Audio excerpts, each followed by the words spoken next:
নলো এইকেইদিন একমাহ পাছত 1.5 মাহ পাছত ইলেকশন রাইজল দৌলে গলুম বুদম পায়ের নাম লাগাঙা শিক্ষিদুল আগম কলুদুম আরে এদম আনামদম পেম ভারতের গৃহমন্ত্রীলৈকে রাইটিং পেটত এটা চিঠি লিখক বিধানসভার অধ্যক্ষলৈকে এটা চিঠি লিখক দেখুৱাক না একবার রাইজর দলর এমএলএ হিসাবে রাইটিং পেড কো দুমা না আপিল টান মান দেম তাত্তো গরম সিন মানে কোন নং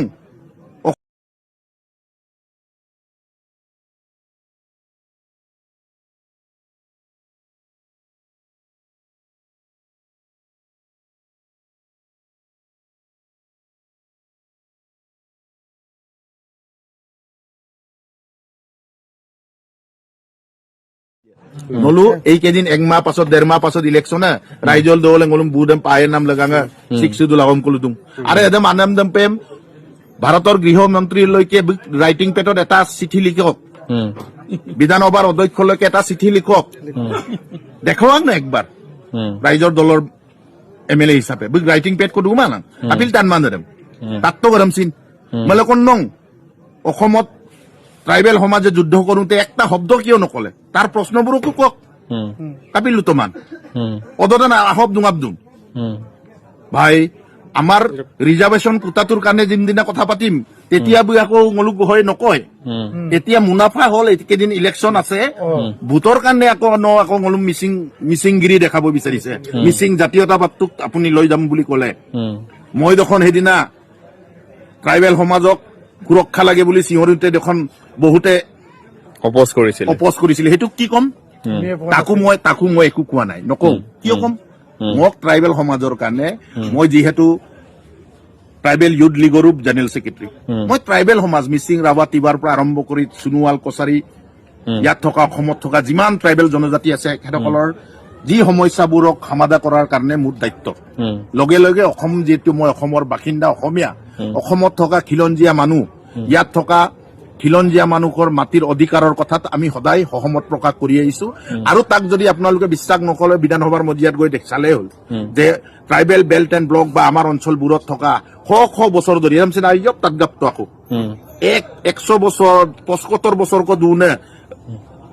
tribal belt and block আৰাদো দুনে Gurkha টানিয়ে হওক অদকারাদো চুতিয়া টানিয়ে হোক রাজবংশী টানিয়ে হোক আহোম টানিয়ে হোক এতে টানি কিদং মাটির অধিকার 100 বছর কদুং বুলুম মনপাগলাং কুসিন মাবং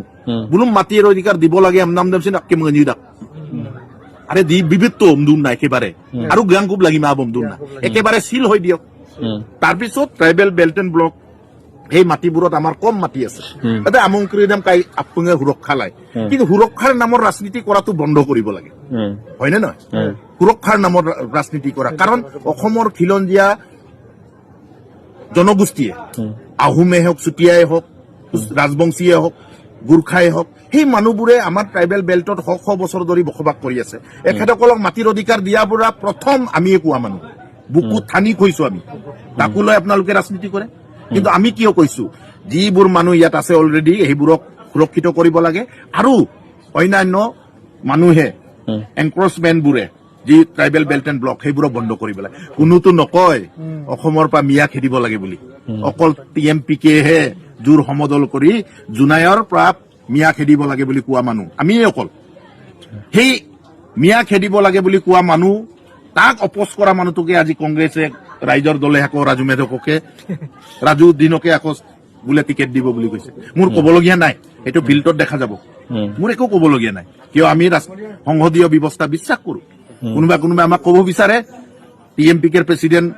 বিজেপিৰ মুখপাত্ৰ নেকি নাই তেতিয়ালে আপোনালোকক সুধু কংগ্ৰেছে যোনদিনা আমাৰ অঞ্চলৰ পৰা জিকি গৈছিলে ৰাণী নৰয় ভৰত নৰয় তেতিয়া কি আপোনালোকৰ আমি মুখপাত্ৰ আছিল নেকি নাছিলো আপোনালোকৰ